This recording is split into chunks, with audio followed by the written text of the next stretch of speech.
रवींद्र परमानंदांनी शिवभारत नावाचा ग्रंथ लिहिला।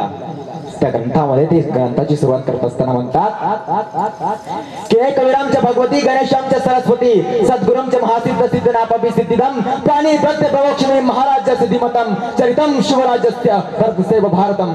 भगवती एकविरा गणपती सरस्वती आणि सिद्धांना सुद्धा सिद्धिदाता महासिद्ध सद्गुरु यांना प्रेमपात करून भारत वंशाच्या भारताप्रमाणे बुद्धिमान असणाऱ्या छत्रपती शिवरायांचं चरित्र मी तुम्हाला सगळ्यांना सांगणार आहे। मग ज्यावेळेस छत्रपती शिवरायांचा जन्म झाला होता त्यावेळेस या महाराष्ट्राची काय अवस्था होती। अयोध्याचा सूर्यवंशी राजा रामचंद्राने महाराष्ट्राचं भूमिपूजन केलं। दंडकारण्य जिथं रामसीता लक्ष्मण राहिले विसावले लढले ऋषीमुनींच्या झोपड्यांचे आश्रम झाले। आश्रमाची गावाची शहरात दंडकारण्याचा महाराष्ट्र झाला। महाराष्ट्रात दिग्विजयाचं युग सुरू झालं। धर्म शास्त्र कला तत्वज्ञान शौर्य अवतार्य प्रत्येक विषयामध्ये सौंदर्य विकसित होत होतं। कर्तृत्वान मनगटातून मेंदूतून इतिहास घडू लागला। शिवानी कवींनी मुत्सद्यांनी राजांनी पंडितांनी सेवकांनी सदसंतांनी महाराष्ट्र मोठ्या भक्तिभावाने सजवला। मनासारखा राजा होता, राजासारखं राज्य होतं। महाराष्ट्र कल्पवृक्षांच्या तळवंटीत होता। खरोखरच वर्षातल्या 12ही पौर्णिमा महाराष्ट्रावर सुखांचं चांदणं शिकवत होत्या। आणि घात झाला चंद्राला आकर्षित करायला पडलं, कसं पडलं कोणाला समजलंच नाही। विद्यांच्या मागून धुळीचे लोट उठले 8,000 घोड्यांच्या 32,000 टापा वाढत्या वेगाने आवेशानं खडावडत महाराष्ट्रावर चालू लागल्या। ती आक्रोशणारी अफगाणी कंटळा फुसफुसणारी अफगाणी छातळा शिवशिवणारी अफगाणी मनगटा बिहाय तेवढा दुधात दक्कनात तुटून पडले। त्यांचा आवेश कट्टरबाजांचा होता। त्यांची हत्यारा भयंकर भुक्या तडपत होती आणि त्यांचा मोर्चा होता अल्लाउद्दीन खिलजी एक महाभयंकर कर्तनकार।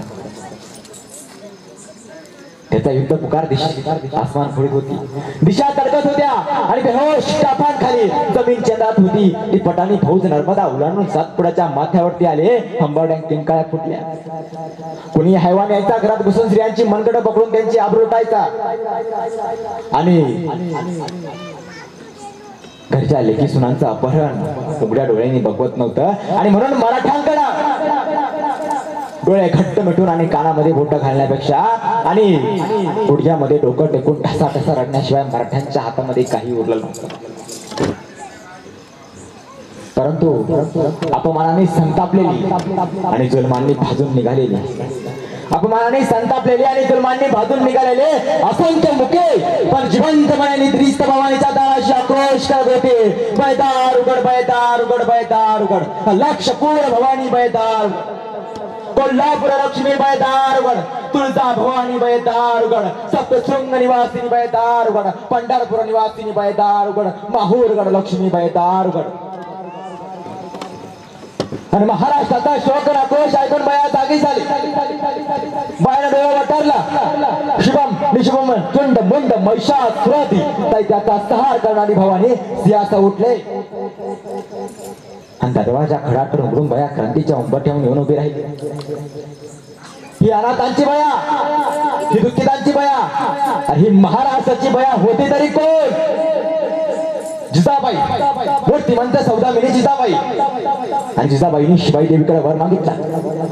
हे शिवाई देवी, हे शिवाई देवी, गोरगरिबांचा राजा येण्यासाठी, कष्टकऱ्यांचा राजा येण्यासाठी, शेतकऱ्यांचा राजा येण्यासाठी आणि मराठ्यांचा राजा येण्यासाठी मला असं एक पुत्र दे। आणि दगडालाही पाझर फुटला, वाराही शांत झाला। आणि सन 19 फेब्रुवारी 1630 रोजी शिवनेरी किल्ल्यावर पुत्र जन्माला आला। अरे पुत्र झाला। पुत्र कोणाला झाला? पुत्र जिजाऊ साहेबांना झाला, पुत्र शहाजीराजे साहेबांना झाला, पुत्र सह्याद्रीला झाला, पुत्र महाराष्ट्राला झाला, पुत्र भारतवर्षाला झाला। आणि या भारतातली जनता म्हणायला लागले अरे किसी के पेट में से सांप पैदा होता था, अरे किसी के पेट में से सांप पैदा होता था तो किसी के पेट में से पाप पैदा होता था। लेकिन इस महाराष्ट्र में जिजाऊ ऐसी माती यारो जिसके पेट में से बापों का पाप शिवाजी। मग काय केलं? त्या बापाच्या बाप असणाऱ्या छत्रपती शिवाजीराजांनी आमचे बाल शोभा एवढेच होते, कुटकर होते, दरबारामधून इकडून तिकडून फिरायचे। आणि काही सरदार त्या ठिकाणी बायकांचा चोरून चोरून नाच पाहत बसलेले होते.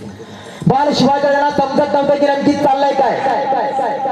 ते देखील पडद्याच्या पाठीमागून त्या ठिकाणी बायकांचा चोरून चोरून नाच पाहत होते. तसे एक दासी पळत पळत त्या ठिकाणी जिजाऊ महासाहेबांकडे गेले. जिजाऊ महासाहेबांना सांगतात, महासाहेब